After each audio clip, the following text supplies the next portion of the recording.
Bonjour Stéphanie, Bonjour vous allez nous Christophe. dire aujourd'hui comment entretenir de bonnes relations avec ses voisins.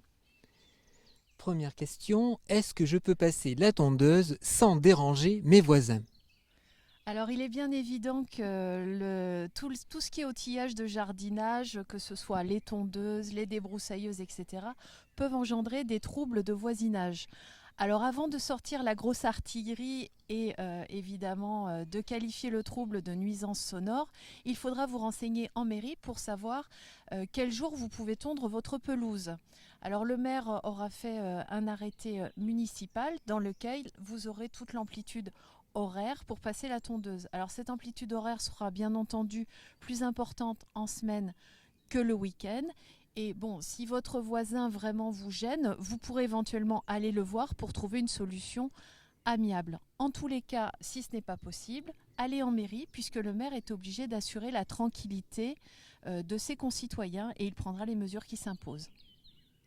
Alors Stéphanie, admettons que je dispose d'un terrain plein de broussailles, est-ce que mes voisins peuvent m'obliger à le nettoyer? Oui, effectivement, vous pouvez être obligé de débroussailler votre terrain pour deux raisons. Alors la première, c'est pour éviter la propagation de feux. Donc le code forestier oblige les propriétaires de terrains où il y a des broussailles dans des régions à risque comme la région PACA ou alors des départements comme les Landes ou la Gironde, il les oblige à débroussailler le terrain pour éviter les propagations de feu et circonscrire un petit peu les incendies. Alors si vous ne le faites pas, vous pourrez être condamné à payer une amende qui va de 30 € par mètre carré non nettoyé. Donc ça peut vite chiffrer. La seconde raison est que si votre voisin n'entretient pas son terrain et que vous vous retrouvez avec une véritable forêt vierge à côté de chez vous, vous pourrez avoir d'autres nuisances comme par exemple la prolifération de rongeurs, de serpents ou alors les personnes qui viennent entreposer des ordures à côté de chez vous.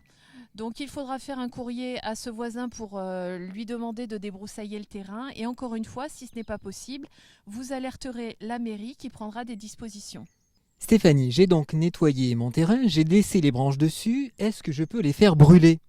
Alors non, il est impossible de le faire brûler parce que c'est interdit. Donc tout ce qui est déchets verts, vous ne pouvez pas les faire brûler à l'air libre dans votre jardin.